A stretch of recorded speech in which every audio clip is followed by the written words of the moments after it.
السلام علیکم. د ډیرو ملګرو پوښتنه چې مونږ به د نون اف پی پی order څنګه پی کوو، مطلب fulfillment by partner. لکه څنګه چې مونږ امازون کې اف پی ام order پی کولو، نو دلته بیا په نون کې اف پی پی ده یو شان دی، خالي امازون کې اف بی ام ده او دلته اف پی پی ورته وایي. نو دا پروډکټ تاسو ګورئ، دا زما پیک کړی دی، ټیپر څه مې په لګولې دي او کارټون کې مې بند کړی دی. ښه صحیح. نو دا رقم باید تاسو هم صحیح پیکینګ وکړئ.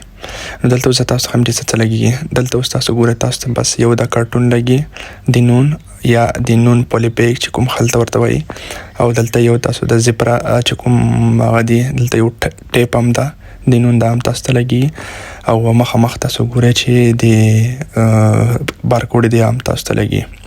نو بس دومره شیان دي، ډېر شیان نشته. کله چې ارڅه تاسو سره پوره ټول سامان، نو دا وګورئ، تاسو باید دا رقم ته سیم ټو سیم تاسو پروډکټ چې کوم دا باید پیک کړئ، او د نون چې کوم بارکوډ دی هغه باید په ولګوئ. نون ډېر سټریکټ ده، باید بارکوډ تاسو په لګولې، نو هغې ته لیبل هم ویل کېږي، بارکوډ هم ویل کېږي، او چې کوم د کارټون د باید دا سیم ټو سیم تاسو بند کړئ. نو بس صحیح پروډکټ پیکینګ وکړئ چې کله کسټمر ته ویل شي، نو کسټمر بیا هم تاسو نه order کوي. نو ډېره اسانه طریقه ده.